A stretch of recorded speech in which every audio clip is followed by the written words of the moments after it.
E aí, pessoal? Nesse vídeo eu vou falar sobre a anemia megaloblástica, tá? Que é uma anemia que vai acontecer devido à carência de ácido fólico, de vitamina B12 ou devido à carência de ambos, né? Então, é uma anemia carencial, né? E só que apesar disso, de ser uma anemia carencial, ela é uma anemia macrocítica, ou seja, as hemácias vão estar grandes nesse tipo de anemia aqui.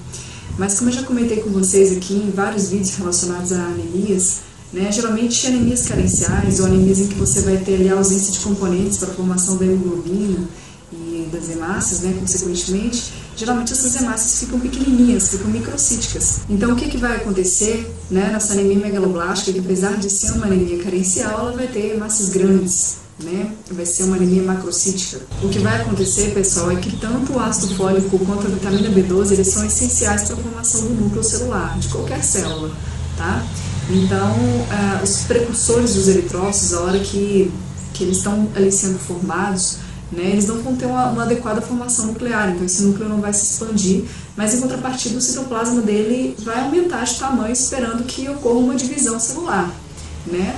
Mas como não houve adequada formação do núcleo, essa célula simplesmente não se divide, tá? Então ela fica com um citoplasma enorme, né? Porque simplesmente não se dividiu. E se você tem que essa célula precursora do eritrócito vai ficar gigante, né? Ele vai formar reticulócitos gigantes que vão formar eritroblastos gigantes, né? Hemácias gigantes. Então é justamente por isso que a gente tem que a anemia megaloblástica, apesar de ser uma anemia carencial, vai formar células macrocíticas, células grandes.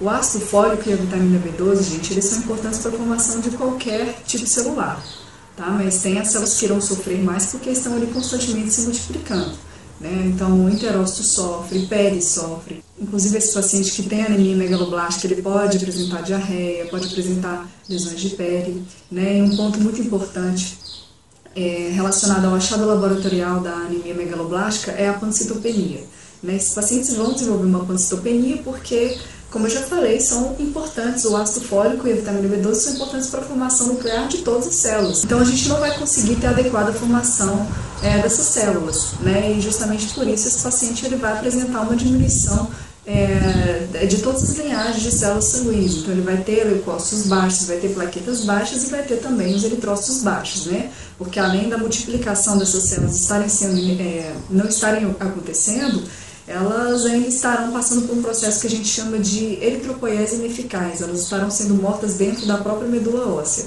Daqui a pouco eu vou falar sobre isso. Então, a pancitopenia, gente, é também um achado laboratorial da anemia megaloblástica. Sobre a eritropoiese ineficaz, gente, o que vai acontecer é que na anemia megaloblástica, essas células elas são tão mal formadas, né, que elas serão destruídas dentro da própria medula óssea. E essa situação a gente chama de eritropoiese ineficaz. A gente não chama de hemólise porque esse termo ele diz respeito à morte periférica das hemácias.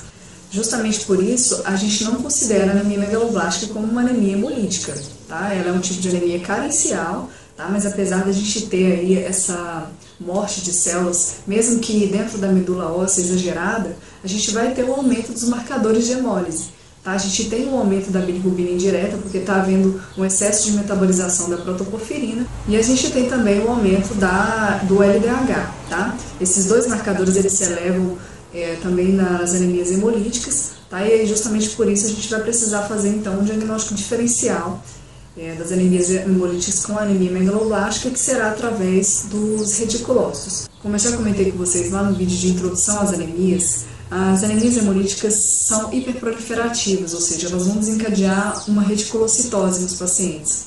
E a anemia megaloblástica não, os reticulócitos estarão normais. Então, através desse marcador que a gente vai fazer a diferenciação, tá? Elevação da bilirrubina indireta, elevação do LDH com reticulocitose, anemias hemolíticas. Elevação da bilirrubina indireta, elevação do LDH com reticulócitos normais, anemia megaloblástica. No sangue periférico de um paciente com anemia megaloblástica, além da macrocitose e da pancitopenia, que eu já expliquei para vocês, a gente pode encontrar um ponto muito importante aqui, tá? Neutrófilos hipersegmentados. Isso aqui é muito importante, gente, porque neutrófilos hipersegmentados é um achado patognomônico da anemia megaloblástica, tá? Tanto que a presença de apenas um neutrófilo com 6 segmentações já é o suficiente para a gente fechar o diagnóstico de anemia megaloblástica. E por que vai acontecer, né, a presença desses neutrófilos hipersegmentados? É pela mesma situação que vai acontecer ali, é bem semelhante, né, com a situação que vai acontecer com os precursores dos eritrócitos, né, ali dentro da medula óssea. Os neutrófilos, eles já são células que têm núcleos segmentados, né, e o que vai acontecer é que essa segmentação nuclear ela vai aumentar, esperando que aquela célula irá se dividir. Ela não vai se dividir pela carência de ácido fólico ou de B12 ou de ambos, né, e justamente por isso aquele núcleo vai ficar hipersegmentado, tá? Então, memorizar aí, presença de neutrófilos hipersegmentados, hepatognomônico, fecha diagnóstico de anemia megaloblástica. Sobre os achados laboratoriais, então, da anemia megaloblástica, a gente vai ter uma anemia macrocítica e hipocrômica, né? Vai ter uma diminuição dos leucócitos das plaquetas, uma elevação da bilirrubina indireta e do LDH, e a gente vai ter também, pessoal, um aumento do RDW, que é o índice de anisocitose. Já falei sobre isso também no vídeo de introdução às anemias. Aqui na anemia megaloblástica vai estar aumentado porque ele se eleva em duas situações, tá, gente? Em anemias carenciais e na anemia sideroblástica, tá? Então, a anemia megaloblástica é um tipo de anemia carencial, RDW também vai estar aumentado. Sobre o metabolismo do folato, né? Ele tem uma origem vegetal, então ele vem ali de folhas verdes, tá? Ele é absorvido no mesmo lugar que o ferro, ou seja, no duodeno e no jejum proximal. Só que ao contrário do ferro, ele é muito bem absorvido porque folato a gente perde toda hora, tá? Então esse folato ele é absorvido na forma de metiltetrahidrofolato, tá? Que tem que ser transformado na forma ativa dele, que é o tetrahidrofolato. E quem vai fazer essa transformação é a vitamina B12, tá? Através da retirada desse grupo metil, né? Então retirou o grupo metil, formou o tetrahidrofolato, que é a forma ativa, vai formar o DNA e vai ser consumido formando o dihidrofolato. Esse dihidrofolato, gente, ele tem que ser novamente transformado na forma ativa dele, que é o tetrahidrofolato, e quem vai fazer isso é uma enzima chamada de hidrofolato redutase. É importante a gente saber disso porque existem algumas substâncias que inibem a ação dessa enzima e vai acabar, né, com isso gerando uma anemia megaloblástica no paciente. Um exemplo de substância que inibe é a pirimetamina. Então a gente tem aí, por exemplo, o tratamento da toxoplasmose. É através da pirimetamina com sulfadiazina e tem que suplementar com ácido fólico. Não é porque o ácido fólico trata a toxoplasmose, é porque existe essa necessidade de reposição do ácido fólico, né, de dar ácido fólico para esse paciente, porque a pirimetamina inibe a ação dessa enzima aqui, tá, de hidrofolato redutase. E se a gente não dá ácido fólico para esse paciente, ele vai acabar desenvolvendo uma anemia megaloblástica. Voltando lá na parte em que ocorre a transformação do metiltetrahidrofolato em tetrahidrofolato pela ação da vitamina B12, que vai remover esse grupo metil, o que ela vai fazer com esse grupo metil? Isso é importante a gente saber também, porque a gente vai estar se utilizando das dosagens da homocisteína para fazer o diagnóstico de anemia megaloblástica, porque a homocisteína vai estar elevada na anemia megaloblástica devido às duas situações, tanto devido à ausência de B12, quanto devido à ausência de ácido fólico. Nas duas situações a gente não vai ter ali a possibilidade de formação da metionina, acaba acumulando, né, a homocisteína, então esse paciente vai cursar com uma hiperhomocisteinemia, ok? A gente não faz o diagnóstico através das dosagens de ácido fólico e de B12 porque dá muito falso positivo, muito falso negativo, tá? Então, um outro método de diagnóstico que a gente tem aí é através das dosagens de homocisteína. A gente trata, então, suplementando esse paciente, tem que tratar. A hiperhomocisteinemia, ela é um fator de risco para lesão vascular, tá? Porque ela é aterogênica. As causas de deficiência de ácido fólico. A primeira delas é a dieta, né? E as duas principais causas relacionadas à dieta, primeiro, crianças, né? Pessoal, vou falar de novo, aqui em casa é muito barulhento, a rua aqui do lado é super movimentada, eu não consigo fazer um vídeo silencioso de jeito nenhum e não adianta ficar cortando toda hora, porque senão eu simplesmente não consigo falar uma frase. As duas principais situações relacionadas à dieta são crianças, que não se alimentam de folhas verdes de maneira nenhuma, né, é muito difícil convencê-las, e em relação aos adultos, o alcoolismo, né, mais por questão de hábito alimentar mesmo. Outras causas possíveis de deficiência de ácido fólico é a gestação. Inclusive, a gente tem que suplementar essas gestantes, né? Na verdade, o mais adequado, 3 meses antes de engravidar. Né? Até mais ou menos a 12ª semana de gestação, a gente tem que suplementar com ácido fólico. A hemólise crônica também é uma importante causa de deficiência de ácido fólico, porque esses pacientes que têm anemia hemolítica, eles têm uma necessidade de renovação celular constante ali. né? Justamente por isso, devido ao fato desses pacientes cursarem com uma reticulocitose, né, alta proliferação celular, a demanda de ácido fólico é muito intensa, então esgota muito rápido. Okay? Então, um dos tratamentos aqui para anemias hemolíticas é a associação do ácido fólico. A gente não pode deixar de associar. Anticonvulsivantes, como por exemplo a fenitoína, pode gerar também. E como eu já comentei com vocês, os inibidores daquela enzima que faz a conversão do dihidrofolato em tetrahidrofolato. Né? Então, a dihidrofolato redutase, as substâncias que inibem a ação dessas enzimas são também uma importante causa de deficiência de ácido fólico. As substâncias que atuam nisso, as principais, são a perimetamina, metrotexate e trimetropina. Sobre a absorção da vitamina B12, gente, a B12 ela tem uma origem animal, tá? Então a gente encontra essa B12 nas carnes. E uma observação interessante aqui seria em relação aos vegetarianos. A gente tem que respeitar esses vegetarianos, mas tem que suplementá-los com B12. Tá? Inclusive, não somente respeito, como eu admiro muito os vegetarianos. Eu fui vegetariana por 8 anos e, se Deus quiser, eu vou voltar em breve a ser vegetariana. Enfim, respeitar. Quem não quiser ser vegetariano, respeitar, mas sempre lembrar de suplementar esses pacientes com a vitamina B12. A gente precisa de pouca B12 por dia, tá? E essas reservas da vitamina B12, elas são bastante duradouras, tá? Pode durar aí por até 12 anos. Então, como que vai acontecer essa absorção?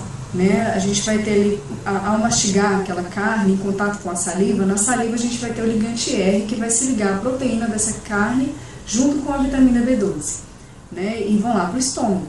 Lá no estômago a gente vai ter a liberação da pepsina e do fator intrínseco pelas células parietais, né, ali do estômago. Então, o que vai acontecer? Essa pepsina produzida pela célula parietal, ela vai quebrar a ligação da vitamina B12 com a proteína. E aí a gente vai ter que essa vitamina B12, ela novamente vai se ligar ao ligante R e vão cair lá no duodeno, né? Vão lá para o duodeno junto com tudo aquilo que está ali dentro do estômago, inclusive o fator intrínseco que foi ali produzido pelas células parietais também. Lá no duodeno, a gente vai ter que o pâncreas vai liberar as proteases. Né? Essas proteases elas vão agir quebrando a ligação do ligante R com essa vitamina B12.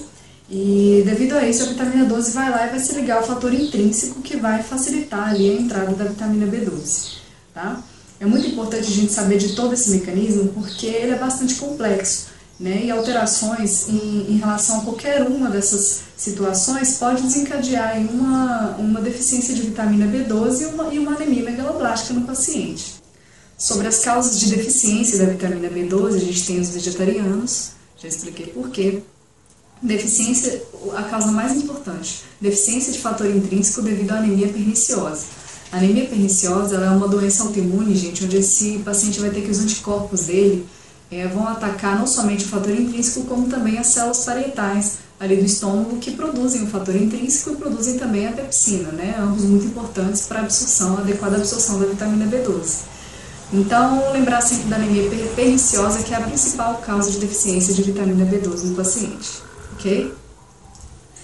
Gastrectomia, a gente precisa do estômago, a gente precisa das células parietais para produzir pepsina, fator intrínseco para a adequada absorção da B12. Né? Pancreatite crônica, precisamos do pâncreas para produzir as proteases, né? Doença ileal, e uma causa interessante aqui que é o Diphyllobothrium latum. Ela é a tênia do peixe, né, gente? Esse problema começou a aumentar bastante aqui no Brasil após o alto consumo de comida japonesa pelos brasileiros, né? Porque esse Diphyllobothrium latum, ele se alimenta de vitamina B12. Então ela está ali, se alimentando de toda a sua vitamina B12 e você vai cursar com uma deficiência, uma carência de B12 na presença dela. O quadro clínico do paciente com anemia megaloblástica, né? Que esse paciente pode apresentar? A síndrome anêmica, que vai acontecer em todas as anemias, então ele pode ter insônia, pode ter desorientação, fadiga, astenia, pode ter angina, né? Devido ao aumento do débito cardíaco, cefaleia. Pode apresentar um pouquinho de icterícia, porque como eu já comentei com vocês, vai ter uma elevação, né, da bilirubilina direta. Nos casos em que vai acontecer essa icterícia, é uma icterícia discreta, tá? Não é nada muito acentuado, não. Pode ter também uma diarreia, como eu já falei com vocês. Os enterócitos sofrem também com essa falta, né, com essa carência de B12 de ácido fólico. Agora, 2 achados relacionados somente à deficiência de vitamina B12, isso aqui é importante porque ajuda a gente na hora do tratamento, né? São duas manifestações, que uma já comentei com vocês, que é a anemia perniciosa, ela vai acontecer, né, na deficiência de vitamina B12, e o outro achado é a síndrome neurológica. Né? Por que esse paciente com deficiência de B12 vai desenvolver essa síndrome neurológica? Porque a B12, gente, ela participa da transformação do ácido metilmalônico em succinilcoenzima A, que é importante para a formação dos neurônios, tá? Além do que o fato de você ter um aumento do ácido metilmalônico, que vai acontecer devido a essa falta de conversão, né, para o succinil, ele gera uma toxicidade neuronal. Tá? Então, quais são essas manifestações relacionadas à síndrome neurológica do paciente com deficiência de vitamina B12? Ele pode apresentar um quadro demencial, ele pode apresentar dormência, parestesia, alterações da sensibilidade, reflexo abolido, tá? Essa carência de B12 lesa também os cordões posteriores da medula espinhal, que é onde a gente tem ali as sensibilidades vibratória e proprioceptiva. A sensibilidade, então ele perde essa sensibilidade vibratória. Essa sensibilidade proprioceptiva é uma noção de posição segmentar, né? O que é isso? É uma noção que nós temos do nosso corpo em relação ao ambiente. Pode estar comprometido também no paciente com anemia megaloblástica por deficiência de B12.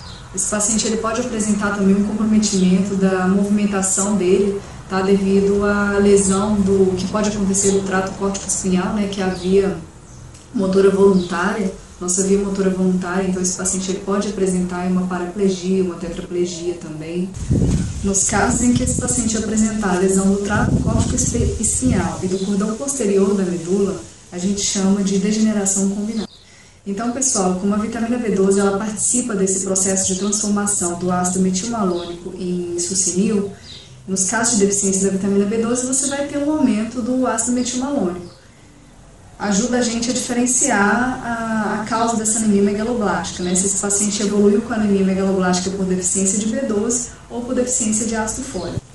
Então, resumindo aqui para vocês, se o paciente tem o aumento da homocisteína, pode acontecer tanto na carência de B12 quanto na carência de ácido fólico. Agora, quando você tem elevação dos dois, né, tanto da homocisteína quanto do ácido metilmalônico, está dizendo para você que a causa daquela anemia megaloblástica é a carência de B12. Então, mais uma vez, resumindo, para o diagnóstico da anemia megaloblástica, em relação ao hemograma, a gente vai ter uma diminuição então, das hemoglobinas, das hemácias e do hematócrito, a gente vai ter um aumento do VCM, porque a anemia, como eu já falei para vocês, é macrocítica. A gente tem um aumento do RDW, né, o índice de erisocitose. Vai ter uma diminuição das plaquetas dos leucócitos. Em relação ao LDL, vai estar aumentado, né, vai estar aumentado também a bilirrubina indireta, reticulócitos estarão normais, né. E para você, na hora de tratar, né, diferenciar se essa anemia megaloblástica é devido à carência de ácido fólico ou devido à carência de vitamina B12, solicitar as dosagens de ácido metilmalônico e de homocisteína. Se os dois estiverem aumentados, deficiência de vitamina B12. Se somente a homocisteína estiver aumentado, deficiência de ácido fólico. Sobre o tratamento da anemia megaloblástica, claro que primeiro vai determinar se aconteceu por deficiência de ácido fólico ou de B12. Né? Se for ácido fólico, o tratamento é via oral mesmo. Agora, se for por deficiência de B12, o tratamento é parenteral. Tá? O esquema terapêutico é de 1000 mg de B12 intramuscular por dia na primeira semana. Depois a gente vai dar 1000 mg de ácido fólico intramuscular semanalmente por 2 meses. E depois você vai estar dando 1000 mg de ácido fólico de B12 mensalmente intramuscular. Tá? Agora, em relação à deficiência de ácido fólico, a gente vai estar dando aí de 1 a 5 mg de ácido fólico via oral. Para tratar esses pacientes com anemia megaloblástica, a gente tem que ficar bastante atento ao potássio sérico, tá? Porque aqui, gente, quando a gente trata essa anemia, o pico de reticulócitos dele é muito alto. Ao contrário, lá na anemia ferropriva, em que esse pico de reticulócitos é de somente 10%, aqui, após o tratamento da anemia megaloblástica, não, esse pico é de mais ou menos 50%, é muito alto, é muito reticulócito, tá? E como o potássio ele é o principal íon intracelular, vai entrar tudo dentro desses reticulócitos, que são muitos, né? Então vai ficar baixo esse potássio. Então, prestar bastante atenção aí no potássio desse paciente na primeira semana de tratamento. Então, gente, sobre a anemia megaloblástica é isso. Eu espero ter ajudado vocês. Muito obrigada.